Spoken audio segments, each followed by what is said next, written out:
Police officers, what is the call you wish you hadn't taken? Story 1.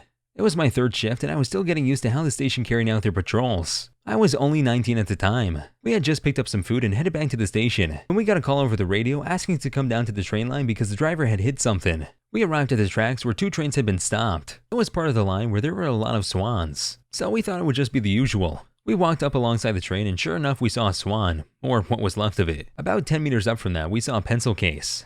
And then we saw a backpack. Felt the blood rush out of my face as I started to realize that there were body parts starting to appear the further we walked. We were the first on the scene, and I had basically no training, and never expected to deal with this so soon. There was a kid who had tried to jump in front of the train. However, he had hit the side and got pulled under.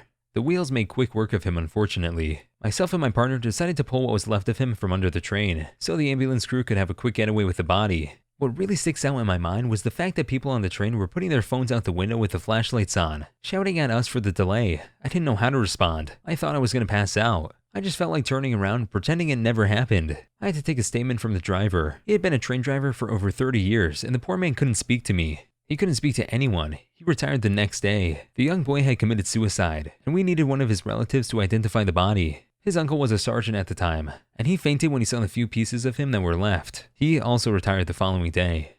I still think about it now and then, but I've come to terms with it mostly. I'm no longer an officer, and I believe that had to be the driving factor. I just wish we had went back to the station with our food rather than take that call. That is just awful, and really shows how much one life affects so many people. If any of you watching this are having any thoughts like this young man did, please go get help. There are so many people out there that will be willing to help with whatever you need whenever you need it. As for the writer, I'm sorry you had to go through this, but I'm glad someone as mature and level-headed as yourself was there, even if you might not have had that much experience with something like that. Story 2. Wasn't a police officer but did security work. I think the story will fit what you're looking for. I was doing flex work, where I was trained at all of the facilities in my area and could be called in at any time. I had been called out to a truck yard to cover up for a sick on-site officer. I was thinking about complaining because I had ended a shift about 9 hours ago, and they usually have to give us 12 hours before our next site, but I just wanted the extra money. About halfway into the shift, my radio lights up. I asked the driver I'm helping to wait so I can check the radio. It's a spotter, yard driver that moves trailers in the lot, yelling about something, but I couldn't really understand him as he's outside of his truck. I turn my cameras over just to see his truck next to someone else's, and that's about it. I assume that he's in a fight and calling for me, so I apologize to the drivers in line and lock up. I get around the back lot and pull up to the spotter running at me. I get out and can hear a lady screaming her head off from between the trailers. I ask her to get out from between them, and when she gets out, I can see someone on the ground. I already know that this is going to be a situation, and asked the spotter if he had called 911, and let the plant manager on duty know he had. I get back to the rear axle and the guy is still alive, asking where his wife was. He was pinned under the wheels of a fully loaded trailer, and it was pretty evident that things weren't going to go well. I tell him an ambulance is on the way and get back out from between the trailers, and have his wife go back to be with him. I get back to the gate and have all the trucks waiting move out of the way for the ambulance. Had to have the site supervisor and the district manager come out. We called the other spotter on his day off so that this one could go home. I was able to leave after my report. Turns out that they were trying to move axles because they had been changed from a drop-off in the yard to a drop in the doors. The rear axles can move forward and backwards along the holes in the beam under the trailers, but it sticks sometimes. So you have to pull the lever that is next to the rear wheels to pop a pin out, while someone pulls the rig forwards or backwards. The pin slipped while the wife was pulling forward. He slipped, the pin reset in a hole, and the truck and trailer lurched forward enough to run him over. I knew he wasn't going to make it, and he didn't. What a tragic and freak accident. It's really scary how quick a life can be taken from something like that so quickly. Like 1 second everything is fine, and then next you're being run over by something like that. I don't know how long ago this was, but I really hope the wife and his family is doing better. Story 3. Used to work as a dispatcher. This guy in his 50s phoned up saying he hasn't heard from his son in a few days, and was asking if we could come with him to his son's house, to kick the door down to check he's okay. Pretty standard request. I'd usually ping it out to the officers and phone call. Then an officer goes out to meet them within 60 minutes. Not this time though. The guy's already on his way to his son's house, and he wants me to stay on the phone with him while he's walking. He tells me stories about going to his son's football matches, being a single dad all his life, and their close relationship. It's at this point I start to feel a bit uneasy. About 20 minutes of talking has rolled by and his father has arrived at the house. And by this point he's worked himself into a distressed mess and he says he has to do something right away. I then listen to him crying and what sounds like him pounding and kicking at the door, begging for his son to let him in. He eventually boots the door off the hinges. And after a few seconds of silence, I hear the dad let out the most mortifying wail I've ever heard. The son had died at the beginning of the week from diabetic shock. I couldn't hang up on him, and just had to wait and listen to him break down until the ambulance arrived. I feel so bad for that man. You can tell he really loved his son, and then he was really all he had left. I hope he's okay now. No parent should ever have to outlive their own child. Story 4. Went to an unresponsive subject call. I got there and this 41-year-old man had died while running on the treadmill in his basement. He had been dead for about 4 hours when his wife found him. The descendant was a first-generation Italian. Before the coroner arrived, his mother did. I knew that because I could hear her agonizing screaming from the driveway while I was still in the basement. We decided because she was so hysterical and the coroner wasn't there yet, to keep her upstairs with family. She didn't speak English and was sobbing and crying on her knees at the front of the stairs, begging to see him. Finally, the coroner arrived and they agreed to let her see him right before they loaded him in the van. When she saw him, she kind of vapor locked, and the medics had to remind her to breathe. She was sobbing and having a conversation with him as if he was still her little baby, and responding to her in his baby voice. It was so gut-wrenching to watch this. Freaked out my whole day. I'll never forget her. God, I could feel her pain through the story. People like you are so incredibly brave doing your job like this. I would not be able to last. Story 5. Our captain told us of a time where his friend was on his final minutes of his shift, literally coming back to the station to clock out when a dispatch came out of a car collision. Ends up a drunk driver ran his truck into a car by running a red light over 60 miles an hour, T-boning the vehicle. When his friend arrives on scene, he recalls flashing his light within the car to reveal both the driver, a woman, and the passenger, a man, dead. What he wished he didn't see was the 3 children in the back of the car who had obviously no chance of living through that. Worst of all, the drunk driver lived through the whole thing. A somber day in our small area of New York. Our captain said his friend almost quit the force, went to therapy for 3 years and ended up only doing a desk job until he retired and moved far, far away. I don't blame him even in the slightest. I have a story like that happened to my dad once, but that's for another time, I think. Story 6. I was on the other side of the story. A couple years ago, I was having a fun conversation with one of my colleagues, and joking. It was a perfect Friday at the office. She was smiling. After a couple of minutes, I went back to my desk, while my colleague went to our boss's office. Next thing I heard about 5 minutes later was a huge shout and cry, something I will never forget. Our boss, assisted by a policeman dedicated to this kind of task, had informed her of the death of her 17-year-old son. He had been rolled over by a driver too busy texting while driving. We stayed with her till her family came to pick her up and go to the morgue. Her cries haunted us. Police offered us psychological support if needed. It's what they seem to do here in France. I left the company a couple of months later. It was too vivid for me. Since, I always remember how life can be joyful and become an instant chaos in a snap of time.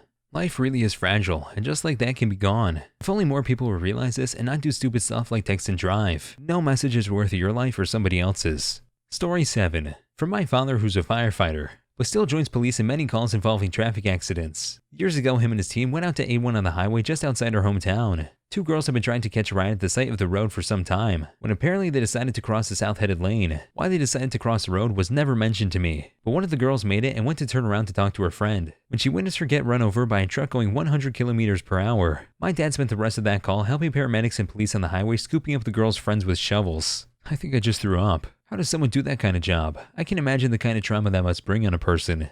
Story 8. My dad was a cop, and there were 2 things he hated about the job. Going to really filthy apartments. No matter what, he'd walk out of them with roaches crawling on him. Going to a home where someone had been dead for more than a day. They used to keep cans of coffee in the trunk of squad cars just in case. You put coffee grounds on a pan on the stove and put the burner on low. It supposedly helped tackle the stink as the coffee scorched. But he said the stench would linger in your clothes/nose for hours or days depending. Mind you, this was all before the days of CSI and all that. As time wore on, they started keeping Vicks Vapor Rub in their glove compartments. Put a couple of swabs of that right under your nose and you won't gag the whole time.